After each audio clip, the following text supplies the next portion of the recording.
पितृत्व मामले में एनडी तिवारी से लिया गया ब्लड सैंपल 1 हफ्ते में आ सकती है डीएनए रिपोर्ट, दांव पर लगा रोहित का दावा।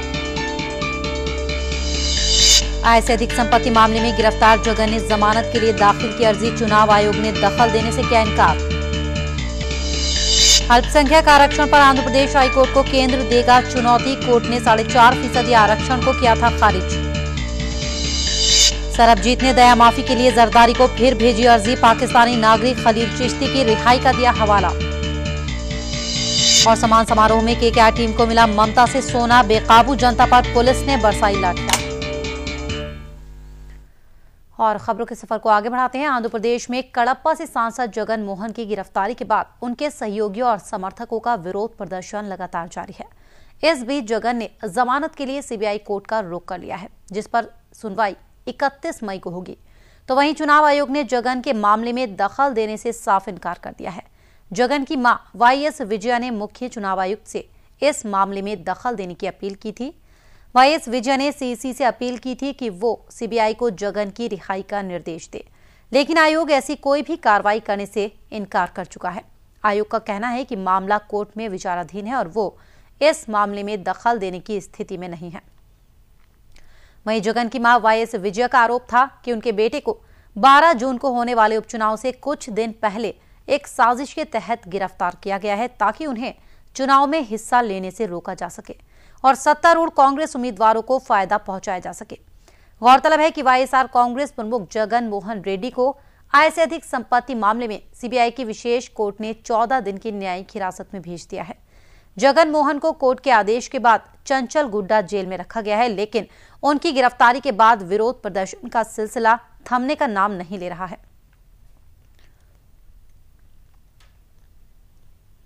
आपको बता दें कि जगन मोहन की मां ने चुनाव आयोग से इस पूरे मामले में दखल देने की मांग की थी। उन्होंने कहा था कि चुनाव आयोग सीबीआई को निर्देश दे कि वो जगन को रिहा कर दे, लेकिन चुनाव आयोग ने साफ तौर पर इनकार कर दिया इसमें दखल देने से।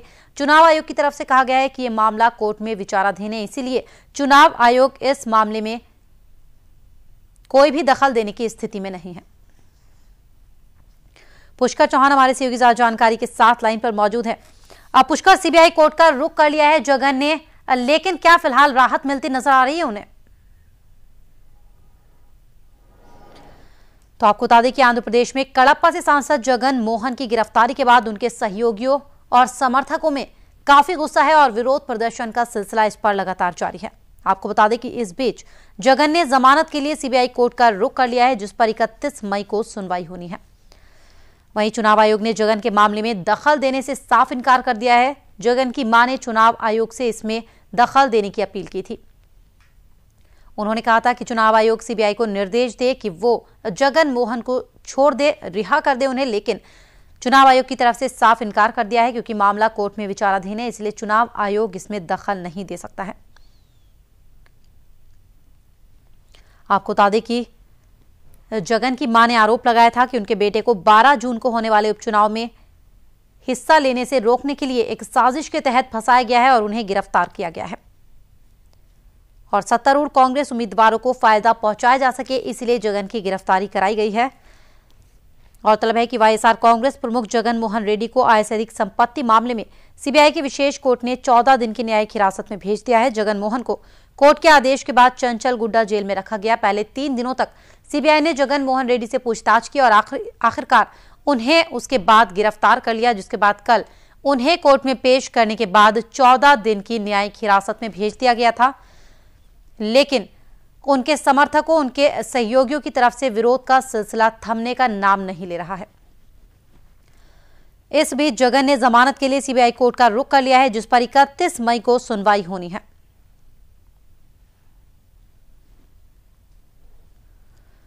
आय से अधिक संपत्ति का पूरा मामला है, जिसके चलते जगन मोहन रेड्डी की गिरफ्तारी हुई है। 3 दिनों तक पूछताछ के बाद आखिरकार सीबीआई ने उन्हें गिरफ्तार किया, लेकिन जगन के समर्थकों का प्रदर्शन लगातार जारी है और इस बीच जगन ने कोर्ट का रुख कर लिया है। सीबीआई कोर्ट का उन्होंने रुख किया है, जिस पर 31 मई को सुनवाई होनी है।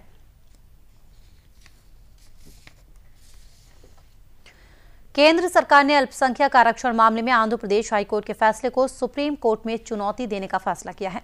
केंद्रीय कानून मंत्री सलमान खुर्शीद ने इसकी जानकारी दी है।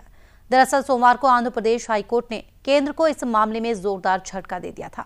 हाईकोर्ट ने सरकार के उस फैसले को खारिज कर दिया था जिसमें उसने अल्पसंख्यक को 27% ओबीसी कोटे में से 4.5% आरक्षण देने की बात कही थी।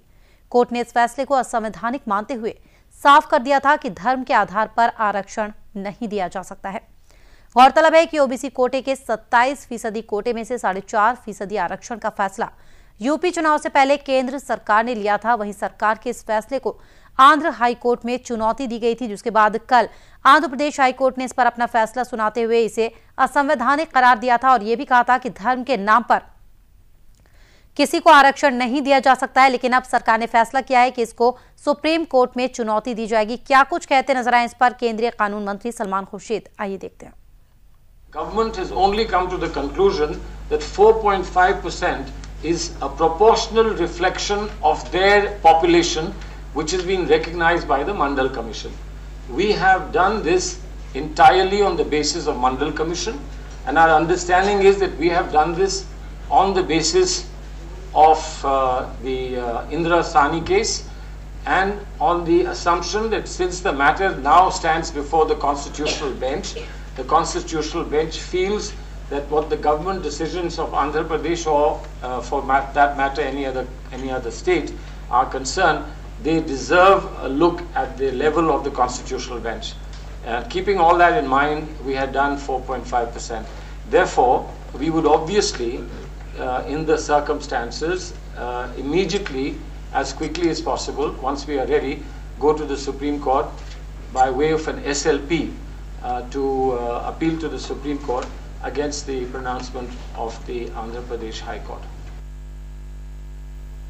तो सलमान खुर्शीद के बयान का समर्थन करती नजर आई पार्टी कांग्रेस ने साफ कर दिया है कि जो भी कुछ सलमान खुर्शीद ने कहा वही पार्टी की लाइन है। अदालत के फैसले का हम सम्मान कर रहे हैं। सरकार ने बयान दिया है, कानून के वजीर ने बयान दिया है कि वो इसके खिलाफ सुप्रीम कोर्ट जाएंगे। राहुल मिश्रा हमारे सहयोगी जानकारी के साथ लाइन पर मौजूद है। राहुल, अल्पसंख्यक आरक्षण का मामला जिस पर कल ही आंध्र प्रदेश हाईकोर्ट ने अपना फैसला दिया था, असंवैधानिक इसे करार दिया था, लेकिन केंद्र ने फैसला कर लिया है इसे सुप्रीम कोर्ट में चुनौती दी जाएगी। किस तरह देखते हैं?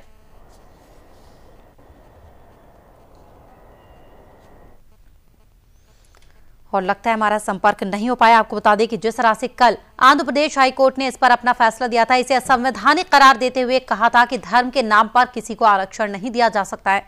लेकिन अब केंद्र सरकार ने फैसला कर लिया है कि इस फैसले को सुप्रीम कोर्ट में चुनौती दी जाएगी। 4.5% आरक्षण देने का फैसला केंद्र सरकार का, जो कि यूपी चुनाव से पहले सरकार ने किया था, आखिरकार आंध्र प्रदेश हाईकोर्ट ने उसे खारिज कर दिया, असंवैधानिक करार दिया था। लेकिन अब केंद्र सरकार इसको लेकर सुप्रीम कोर्ट का दरवाजा खटखटाएगी।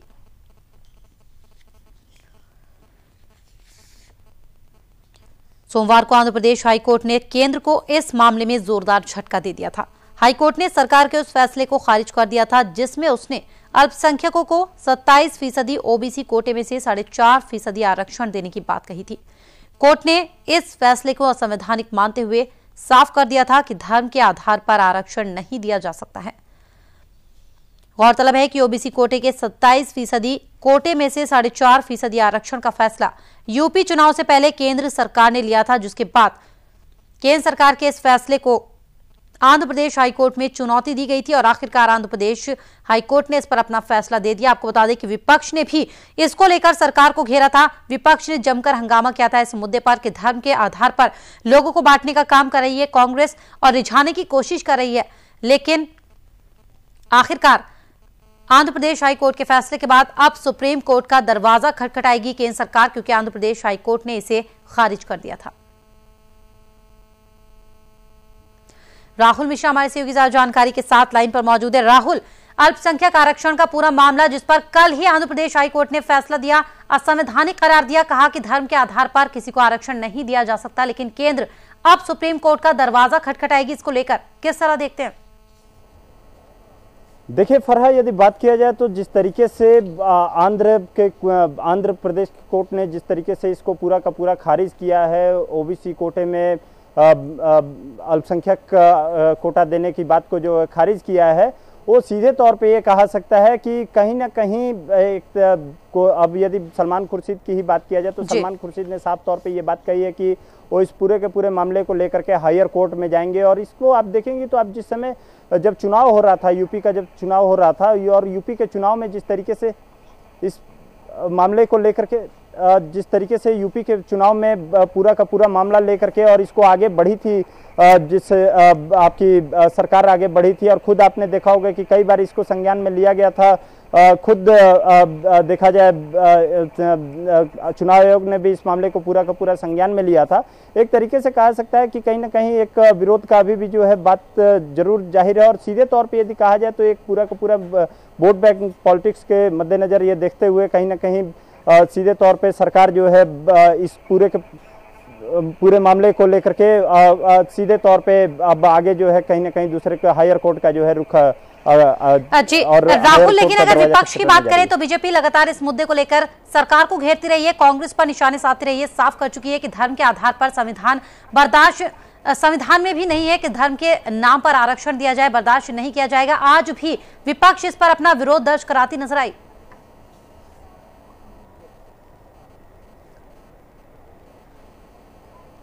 राहुल, क्या आप मुझे सुन पा रहे हैं?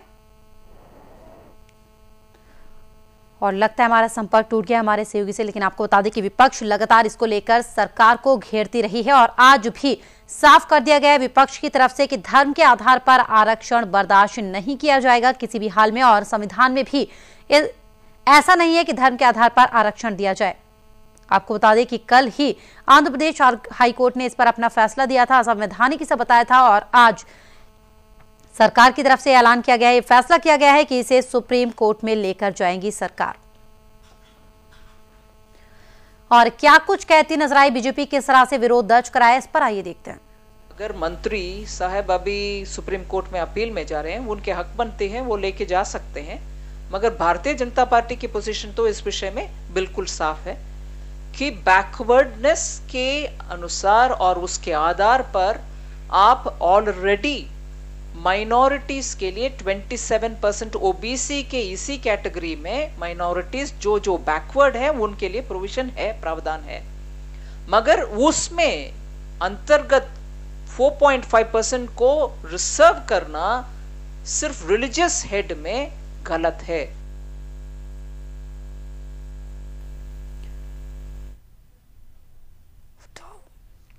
तो आपको बता दें कि बीजेपी की तरफ से एक बार फिर से साफ कर दिया गया है कि इसे बर्दाश्त नहीं किया जाएगा।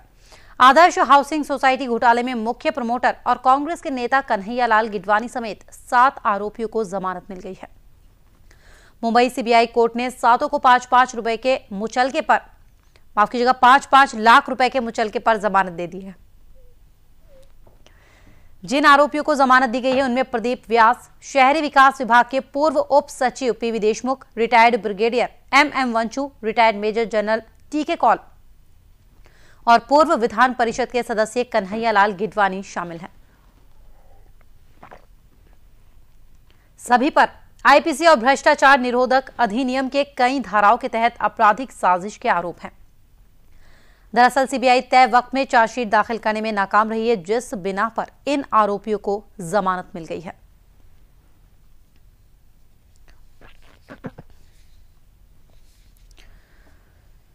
वहीं रक्षा मंत्रालय ने महाराष्ट्र सरकार को नोटिस भेजकर विवादित जमीन पर खड़ी आदर्श बिल्डिंग पर अपना हक जताया है। नोटिस में कहा गया है कि जमीन को फर्जीवाड़े के जरिए हथिया लिया गया है। राज्य सरकार ने केंद्र की प्रॉपर्टी को गैर कानूनी तरीके से अपने कब्जे में ले लिया है। नोटिस में यह भी कहा गया है कि अगर राज्य सरकार 60 दिनों के अंदर उनके दावे को सही नहीं मानती है तो हाईकोर्ट का दरवाजा उन्हें खटखटाना होगा। राज्य सरकार ने मामले की जांच के लिए जो 2 सदस्यीय जांच कमेटी बनाई है, उसने अपनी अंतिम रिपोर्ट में जमीन का मालिक राज्य सरकार को बताया है।